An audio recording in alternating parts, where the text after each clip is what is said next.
மனிதானே மகத்தானவன், மனிதானே மகத்தானவன், மனிதானே மகத்தான. நண்பர்கள் அனைவருக்கும் வணக்கம். பதிவுக்கு போகிறதுக்கு முன்னாடி நம்ம சேனல் சப்ஸ்கிரைப் பண்ணாதவங்க சப்ஸ்கிரைப் பண்ணுங்க.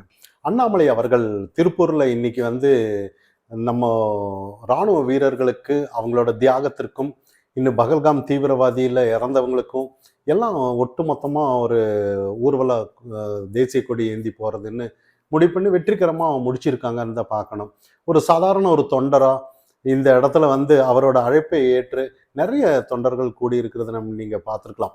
ஆனால் உண்மையிலேயே இது வரவேற்கத்தக்கது தான் நம்ம பார்க்கணும். ஆனால் உண்மையிலேயே பொதுவாக ஒரு கூட்டம் எல்லாம் ஒரு கட்சி தலைவர் இல்லைன்னா ஒரு பதவியில் இருக்கிறவங்க தான் இந்த அளவுக்கு ஒரு கூட்டத்தை கூட்டுவாங்களே ஒழிய சாதாரண ஒரு தொண்டனா இந்த இடத்துல இந்த அளவுக்கு ஒரு கூட்டம் கூடினது ஒரு வித்தியாசமான கூர்ந்து கவனிக்கப்பட வேண்டிய விஷயம்தான்.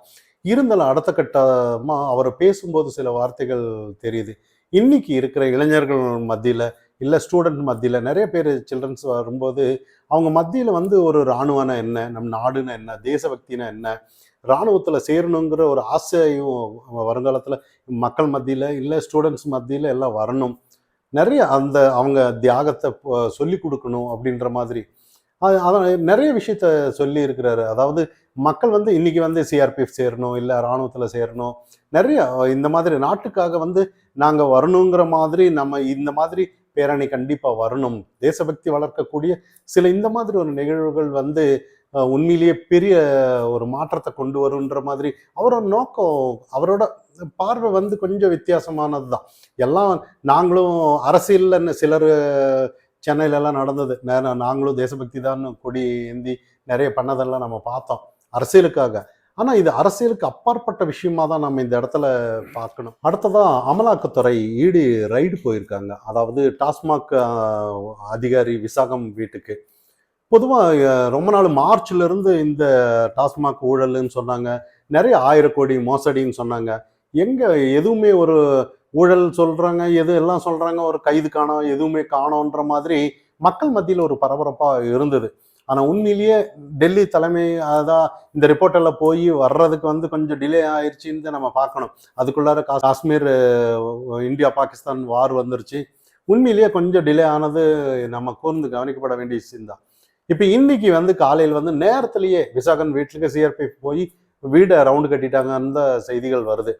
ஏன் செய்திகள் வருதுன்னா, இவர் வெளியே போயிடுவார், திடீர்னு எங்கேயாச்சும் போயிடுவார் அப்படின்னு சொல்லி. ஆனால் எப்படி அவர் பிடிச்சி உள்ளே போயிடுவாங்க, எல்லாரும் சேர்ந்து ரைடு ஆரம்பிக்கிறாங்க. ஆனால் நிறைய ஜன்னலிருந்து வெளியில் நிறைய பேப்பர் கிழிச்சி வீசப்பட்டதா சில செய்திகள் ஊடகத்தில் வருது. அங்கே என்ன இருக்குன்னா, வாட்ஸ்அப் சேட் பிரிண்ட் அவுட்டை எடுத்து யார் யாருக்கு டெண்டர் விடணும், யாருக்கு கொடுக்கல் வாங்கல், யார்கிட்ட பர்ச்சேஸ் பண்ணணும், என்ன ஏதுன்னு எல்லாமே கிழிச்சு வீசப்பட்டதா ஒரு சில அதை கலெக்ட் பண்ணியிருக்காங்கன்னு சில செய்திகள் வர்றது. ஆனால் இதெல்லாம் தாண்டி இதுக்கு முன்னாடி நிறைய விஷயங்கள் நம்ம பார்க்க வேண்டிய விஷயம் இருக்கு. பப்ளிக்ல, அதாவது அரசியல் விமர்சகர்கள் எல்லாம் என்ன சொல்றாங்கன்னா, இது முதல்வர் குடும்பத்தை நோக்கி வந்த ஒரு இடி ரைடா இருக்குன்ற மாதிரி சொல்றாங்க. நிறைய உதயநிதியோட நண்பர் வீட்லயும் ரைடு போயிருக்கு அப்படின்னு சொல்றாங்க. இதை தாண்டி இன்னும் நம்ம கலைஞர் ஐயாவோட மகன் மூகா முத்துவோட பேத்திய கல்யாணம் பண்ணி இருக்கிற அந்த மாப்பிள்ளை அதாவது டான் பிக்சர்ஸ் ஆகாஷ் பாஸ்கர் அப்படின்னு சொல்லி அவங்க அந்த ப்ரொடக்ஷன் தயாரிப்பாளர். நிறைய இங்கெல்லாம் நிறைய ஒரு ஒரு எங்கெங்கேயோ நெட்வொர்க் இருக்குன்ற மாதிரி தான் சந்தேகத்தை கிளப்புறாங்க. பொதுவாக 1000 கோடி ஊழல், நிறைய சிம் கார்டில் நிறைய ஆவணங்கள் எல்லாம் இப்போ கண்டுபிடிச்சிருக்காங்கன்னு சொல்கிறாங்க. அதாவது அமலாக்கத்துறை அந்த இடி ரைடுக்கு போகும்போது டாஸ்மாக்ல இருந்து நிறைய செல்ஃபோனு, சிம் கார்டு நிறைய அதில் யார் யாருக்கு என்னென்ன கொடுக்கல் வாங்கல் என்ன எல்லாம் அதை வச்சு தான் சில விஷயங்கள் கண்டுபிடிக்கப்பட்டதாக சொல்கிறாங்க. அப்போது இந்த இடத்துல அங்கே இருக்கிற காசெல்லாம் எங்கே போகுதுன்னு சமூக வலைத்தளத்தில் இந்த விஷயம்லாம் போயிட்டுருக்கு. அங்கே இருக்கிற காசெல்லாம் ஒட்டு மொத்தமாக பட தயாரிப்பாளர், பட ரெட் ஜென் மூவி நிறைய இடத்துல இந்த இங்கே டான் பிக்சர்ஸ் அங்கெல்லாம் தான் நிறைய தயாரிப்பாளர்கள் எல்லாருமே இந்த காசை வச்சு தான் அந்த இடத்துல நிறைய விளையாடுதுன்னு சொல்கிறாங்க. அப்போ இதெல்லாம் தாண்டி இதுக்கெல்லாம் ஆதாரம் இருக்கான்னு பார்த்தோம்னா உண்மையிலே இருக்குன்ற மாதிரி தான் அமலாக்கத்துறை செய்திகள் எல்லாம் வருது. ஏன்னா பொதுவாக இப்போ இவர் ஏன் விசாகன் வீட்டில் இத்தனை நாள் வரல, இன்பி வந்திருக்காங்க, நிறைய 2 முறை சம்மன் அளிக்கப்பட்டிருக்கு. அப்பவும் வரலன்னு அவங்களே வந்துட்டு தான் சில செய்திகள் வருது. ஏன்னா இவங்க எதுக்கு எடுத்தாலும் உச்சநீதிமன்றம் போறாங்க பாருங்க. இதுக்கு முன்னாடி அமலாக்கத்துறை போகும்போது கூட அமலாக்கத்துறை டாஸ்மாக் ரைடு போகும்போது கூட நிறைய எங்களெல்லாம் ரொம்ப ஊழியர்கள் எல்லாம் கொடுமைப்படுத்திட்டாங்க அப்படின்னு சொல்லி நிறைய உச்சநீதிமன்றம் போய் அதுக்கப்புறம் இல்லை இடி முழு சுதந்திரத்தை கொடுத்தது எல்லாம் நம்ம தெரிஞ்ச விஷயம்தான். அப்ப இந்த இடத்துல வந்து நம்ம கவனிக்கப்பட வேண்டிய விஷயம் என்னன்னா, இன்னைக்கு வந்து நிறைய விஷயம் நடக்குது. இன்னைக்கு வந்து அண்ணாமலை சொல்லுவாரு, ஊட்டியில குழு குழுன்னு முதல்வர்கள் இருக்கிறாரு. நிறைய அங்க சந்தோஷமா 2026லயும் எங்க ஆட்சிதான் சொல்றாரு, 2031லயும் எங்க ஆட்சிதான் சொல்லிட்டு இருக்கிறாருன்ற அந்த நேரத்துல உண்மையிலேயே இந்த மாதிரி ரைடு வரும்போது உண்மையிலேயே அவர் சந்தோஷமா இருக்கிறது பெரிய விஷயம்தான். இதுல ஒன்றும் தவறு இல்லை. ஆனா இருந்தாலும் நிறைய இதை வந்து முதல்வர் குடும்பத்தை நோக்கி இந்த ரைடு வந்து நகருதுன்ற மாதிரி நிறைய சமூக வலைத்தளத்துல நிறைய விஷயங்கள் வெளியில வருது.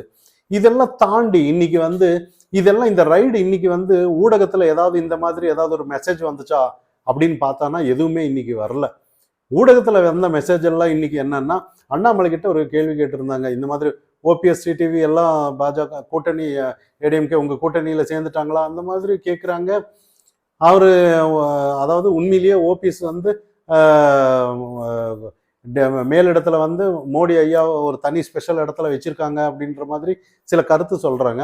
அதே ஓபிஎஸ் அவர்கள் சில நேத்து ப்ரெஸ் மீட்டிங்ல வந்து இந்த மாதிரி அமித்ஷா வரும்போது என்ன கவனிக்கல, அதாவது டைம் ஒதுக்கி என்ன பார்க்க அனுமதி கொடுக்கலன்ற மாதிரி ஒரு சில கருத்துக்களை சொல்றதுனால முழுக்க இன்னைக்கு வந்து டிவியில எல்லாரும் டைட்டில் என்னன்னா, பிஜேபியில டிடிவியும் டிடிவி தினகரனும் ஓபிஎஸ் பாஜகவில் இருந்து நீக்கப்படுகிறார்களா, இல்லை ஏதாவது இந்த மாதிரி தான் இன்னைக்கு நியூஸ்.